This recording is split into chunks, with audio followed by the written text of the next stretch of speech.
Hi everyone, UK Fruit Fest t-shirt available at fruitfest.co.uk.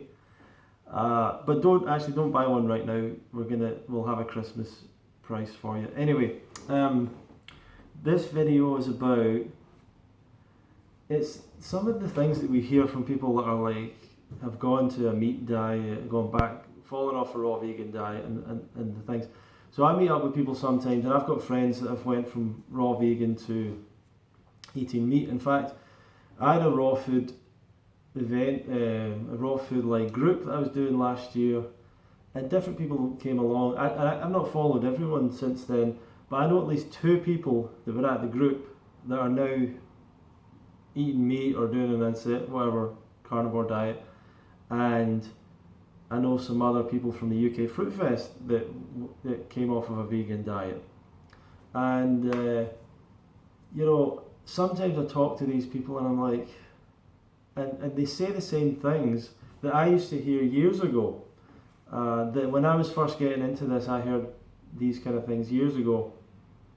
And it's funny because I was watching a video recently of Durian Rider responding to a guy called Daniel Vitalis. And when I first got into this years ago, Durian Rider was a YouTuber, he still is, and he used to make response videos to people that were in the raw food community or around it that he felt were kind of unethical or doing things the wrong way or whatever. And Daniel Vitalis had went from raw vegan to like animal products, and he was selling all these different colostrum, which is a milk, deer antler, and all these products, right?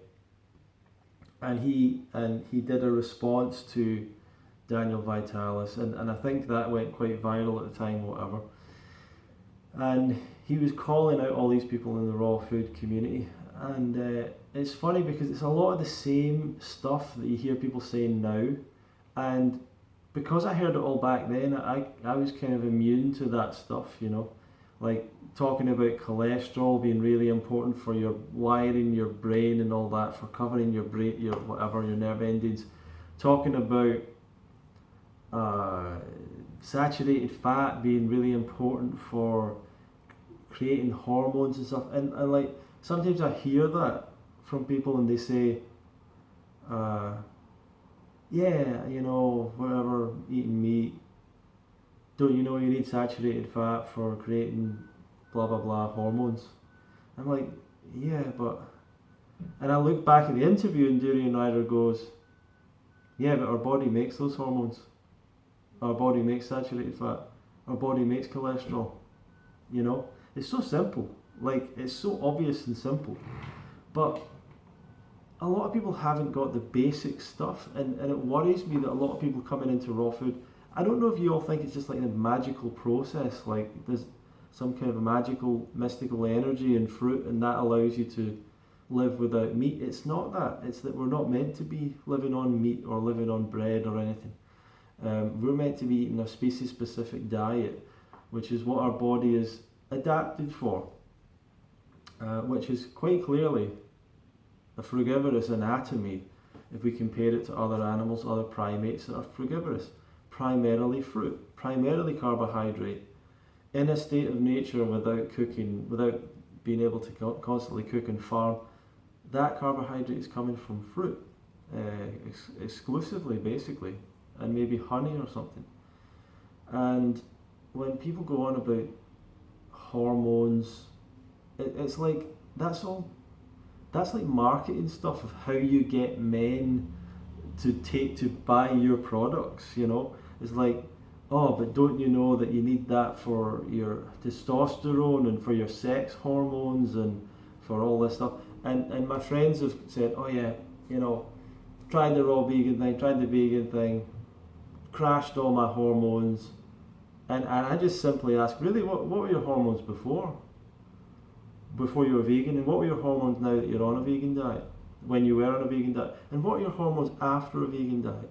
And none of them have ever measured it, ever. So how can they point to that? I can't say. And it's the same with a lot of the women as well, to some degree, that talk about hormones and all that stuff. But sometimes it's just so simple, like people didn't eat enough. It's so clear, it's so obvious. And a lot of people, they never got over their cooked food cravings. They're always going back to cooked food all the time. They never actually sustained raw. They were never truly, raw vegan for a long time. Whatever, most people don't, but most people don't pretend they were either. So it's the same stuff year after year, the same excuses, the same nonsense. And when the people that are bringing people into the raw movement are telling them all about the spirituality of it and the amazing energy of it and all this mystical stuff, and don't tell anyone about the basics, then that's a problem.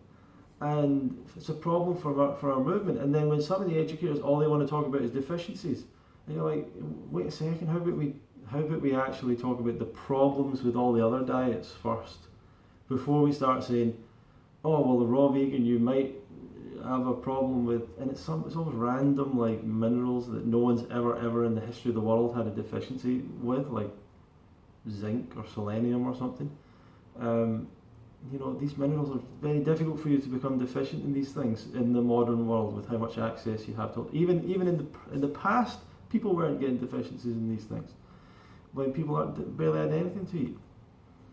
So it's funny, and people are just expecting deficiencies, just thinking like, and I know for sure it's all in people's minds. When someone says to me, I took meat and the next day this happened, I'm like, that's all in your mind. All of that was in your mind. If you take meat and the next day you have an erection and you've not had an erection for a while or whatever, that's all in your mind. Like I struggle to think of, because here's the thing, the only thing that we know that you can give a man that'll give him an erection is like pills that dilate the